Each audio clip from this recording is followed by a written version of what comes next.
Marahan suku Dayak, Royal Princess of Kuyang episode 7.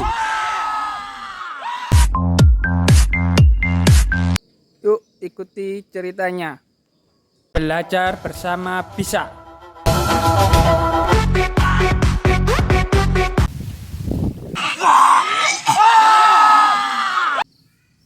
Kemarahan suku Dayak, Royal Princess of Kuyang episode 7. Novel horor. Cerita horor misteri oleh Belajar Bersama Bisa. Kemarahan Antang Badiang. Amak Kuyang mengamuk jika akibat mengomel sama dengan melahirkan, yang mana mampu memutuskan ratusan urat saraf. Sudah mengulit pohonlah wajah Antang Badiang. Apakah memang sudah berwujud demikian wajah tua itu? Karena delima sampai tidak paham membaca, betapa Antang tengah tergelegak. Siap pecah sekarang. Sabarannya sudah terperas habis. Semua tampak menyala.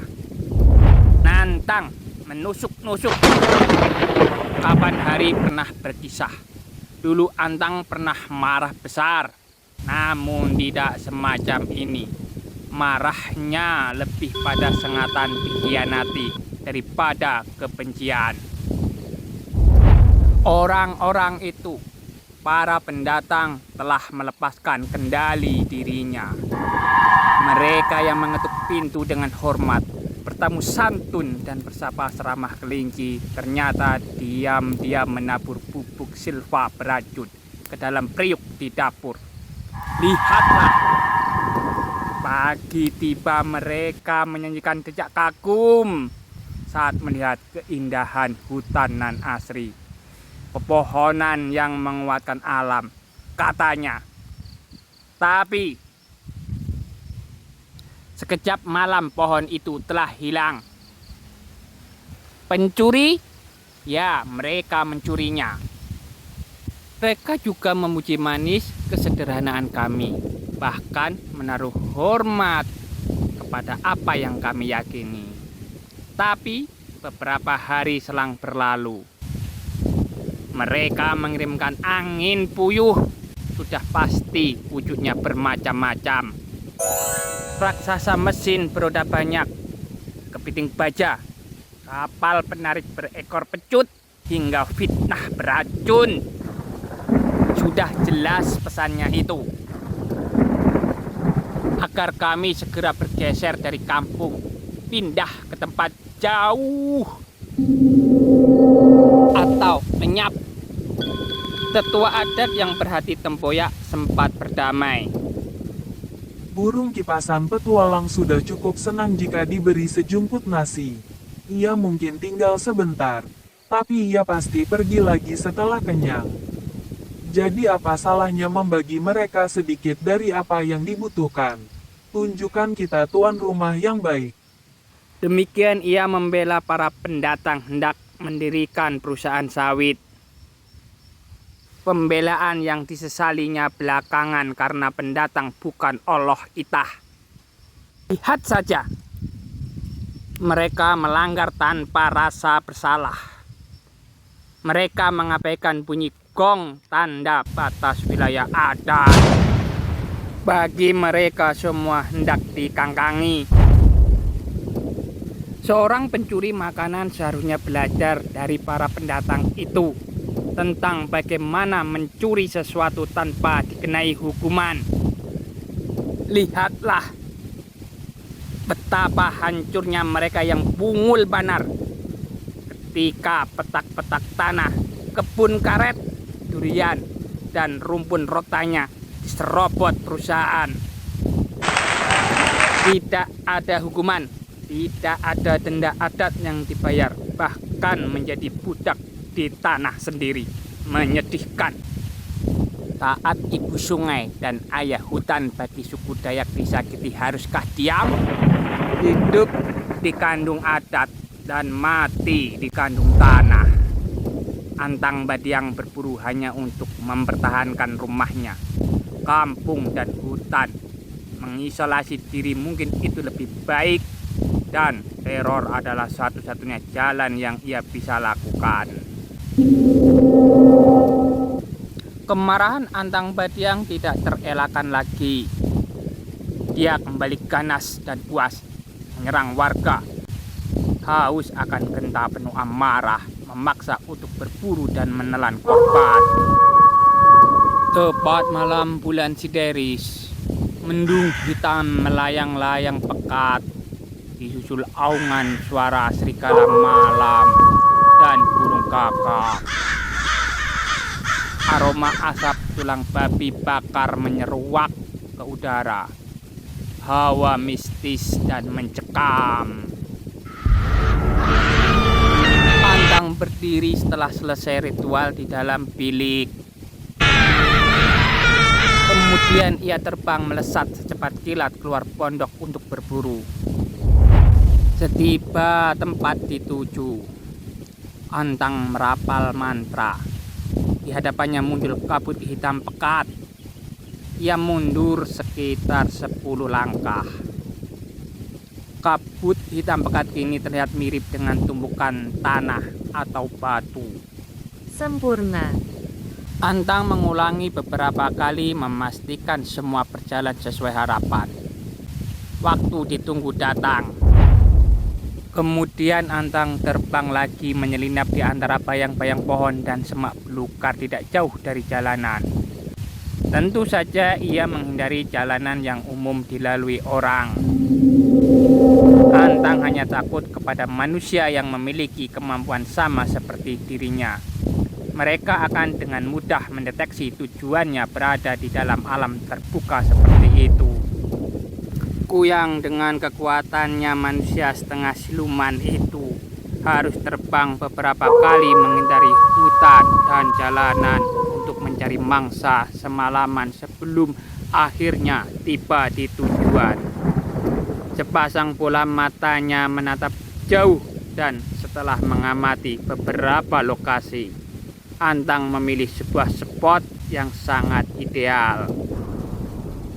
Sisi dan kanan jalan dipenuhi semak-semak berduri dan berada di jalan yang lurus. Kendaraan pasti akan melaju dengan kecepatan cukup tinggi. Apapun saat melihat tumpukan batu ciptaannya di jalanan, semua akan sangat terlambat. Antang dengan sabar dia menunggu di balik semak-semak belukar. Tentu saja setelah memastikan keadaan sepi.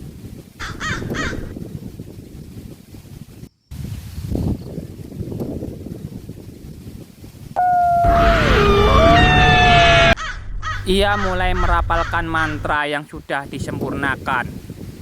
Dalam sekejap, kabut hitam tebal muncul dan Antang kembali sembunyi di balik semak berduri. Waktu terasa berjalan sangat lambat. Sebelum akhirnya kuping Antang menangkap pukulan mesin motor dari kejauhan. Ia langsung bersiap-siap. Bak seekor hewan buas yang tengah menunggai mangsa. Antang dengan sabar menunggu korban masuk ke dalam jebakannya. Seorang pekerja di perusahaan sawit sedang dalam perjalanan pulang menuju kampung.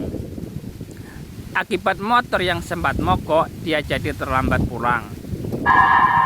Namun dia harus kembali malam ini juga ke base camp supaya besok tetap bisa masuk kerja. Ini adalah pekerjaan pertamanya. Dengan upah yang layak, ia tidak boleh sampai dipecat. Karyawan memacu motornya secepat mungkin. Ia bersyukur saat itu sedang musim kemarau sehingga kondisi jalanan kering walau agak berdebu, sehingga ia harus berulang kali melap kaca helm membersihkan debu yang menempel. Ini dilakukannya sambil tetap melaju di atas motor. Tatkala tangannya baru saja selesai melap kaca pelindung helm, dia kaget setengah mati. Mendadak angin di depannya terhampar tumpukan batu yang tinggi. Secepat mungkin ia menarik tuas rem di stang motornya. Ciit! Suara decitan roda di atas jalan tanah berdebu merobek kesunyian malam. Tubuh si karyawan terlempar ke udara beberapa meter dan terbanting dengan keras di atas jalanan. Kedua kakinya patah dan berdarah, namun dia masih hidup. Dengan bantuan kedua tangannya, ia berusaha merayap ke arah motornya yang terguling. Antang masih berada di balik semak berduri, langsung keluar dari persembunyiannya setelah yakin tidak ada orang lain yang mendekat. Kuyang terbang cepat kilat di hadapan calon korbannya yang tengah merayap di atas jalan berdebu.